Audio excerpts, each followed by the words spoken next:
Good morning. It's about 6 o'clock in the morning. We arrived here at Fishing Bridge RV Park yesterday afternoon after picking up the rental car. Got checked in. This is, it's alright. I mean, it's an RV park, but it's kind of like camping with full hookups. But it's like the worst of all of them, right?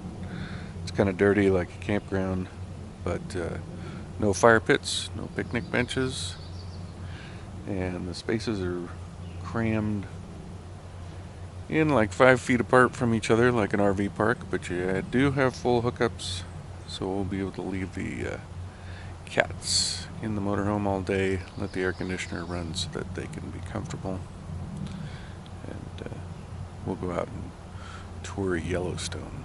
But this morning I'm going to take off and see if I can do some fishing.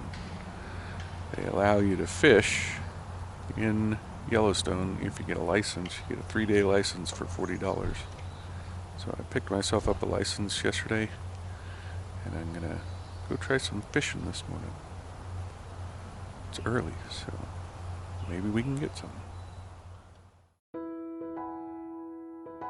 I gathered up my fishing gear, hopped on the e-bike, and headed out to the hiking path that led out of the RV park to the main road.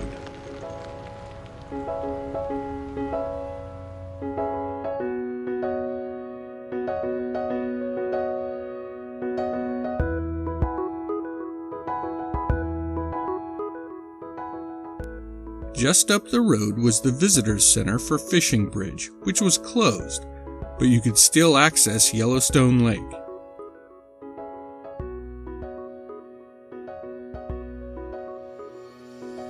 Yellowstone Lake is 20 miles long and 14 miles wide and is at 7,733 feet above sea level, making it the largest high-elevation lake in North America.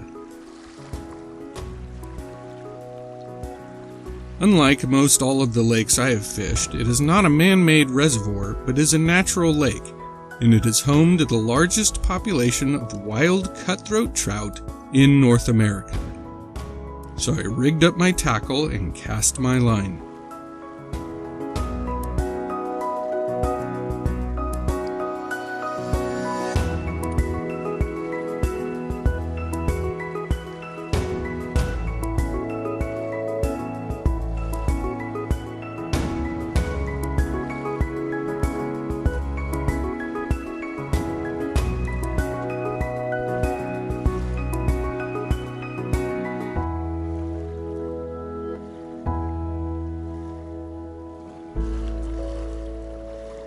Well, I had no luck at all, not even a bite. But like I always say, it's not so much about catching fish as it is about spending time outdoors with nature. So I headed back to camp, and the rest of the family and I got in the rental car to head out into Yellowstone. Our first stop was the Continental Divide, where we found this interesting little pond.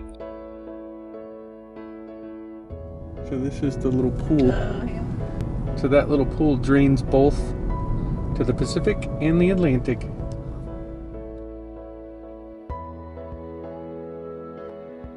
We then headed to Old Faithful, where we stopped in the cafe to grab some ice cream before the big show.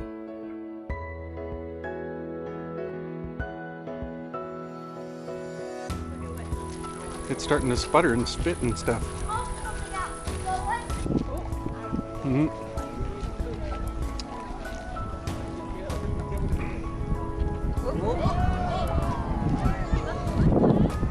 What time is it? That's pretty good.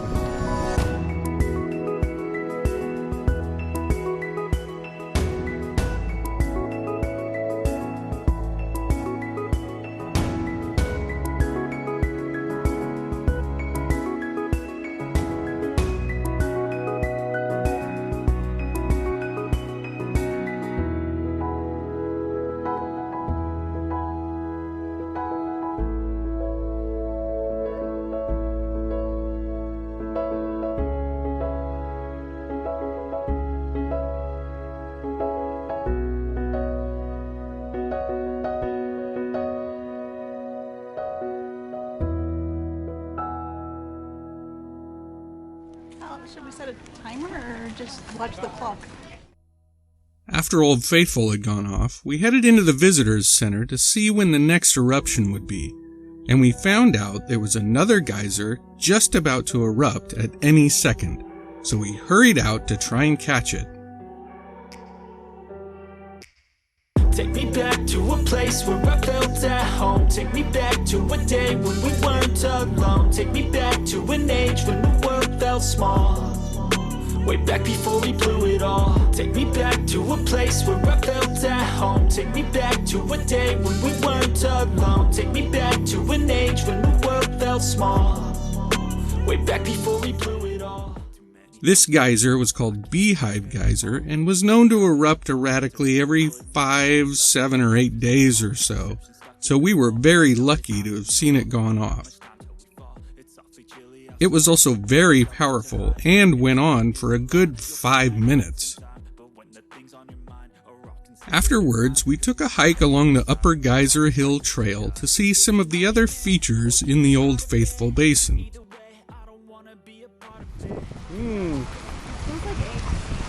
Smells like fireworks. Smells like sulfur. Look at all the different colors of the algae. There's like gray and green and orange and red. Something that is bottomless. Take me back to a place where I felt at home. Take me back to a day when we weren't alone. Take me back to an age when the world felt small. Way back before we blew it all. Take me back to a place where I felt at home. Take me back to a day when we weren't alone. Take me back to an age when the world felt small. Way back before we blew it all. My camera was all blurry, so it looks all like dreamy.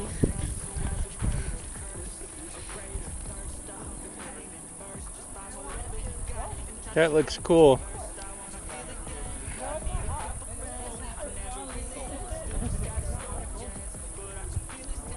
Ooh, that breeze feels good. The bubbles coming up from deep down in the earth. Look at that. Whoa. Look at it bubbling up. You can see like the big groups of bubbles. If we wait long enough, we'll catch it go. No, it doesn't do that.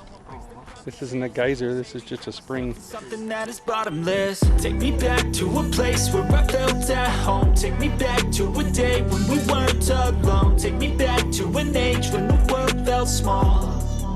Way back before we blew it all. Take me back to a place where I felt at home. Take me back to a day when we weren't alone. Take me back to an age when the world felt small.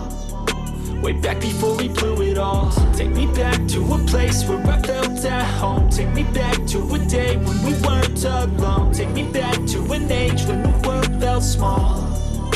Way back before we blew it all. Take me back to. There were so many interesting features to see around the Old Faithful Basin.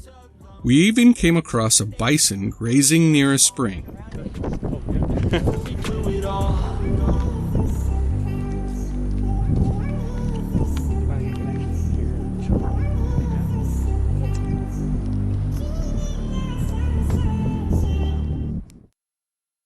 After our hike, we decided to head to the Old Faithful Inn to have a beer and try to catch another eruption from the observation patio.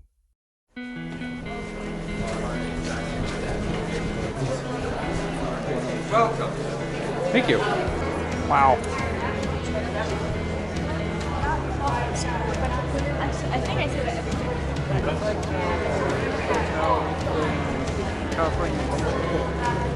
Yeah. The Grand Californian. Yeah, we're gonna go all the way up the stairs. That's the patio.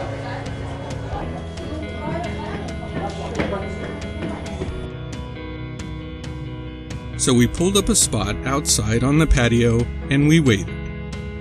And we waited. And we waited. But Old Faithful wasn't so faithful this time. So we headed back out onto the road to check out some of the places we'd passed the day before on our way in, starting with Gibbon Falls. Brink of falls. You can see the top before it goes over.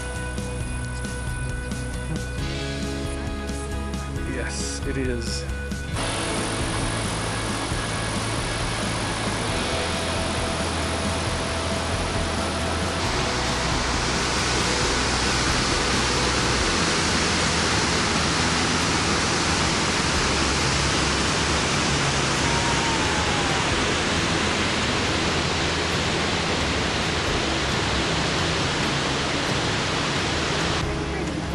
Spectacular.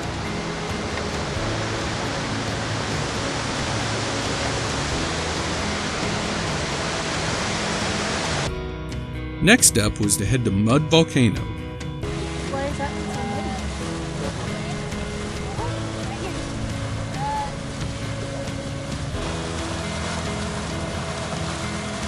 Mud Volcano blew itself apart.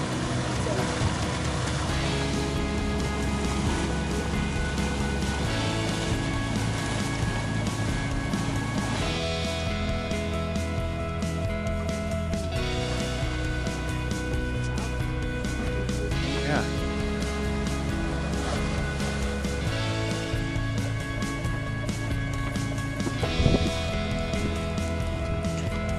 Cut a fish out of that, it'd already be cooked. On the way back to the RV park, we ran into a Bison Jam. Oh, look, see, there's a baby.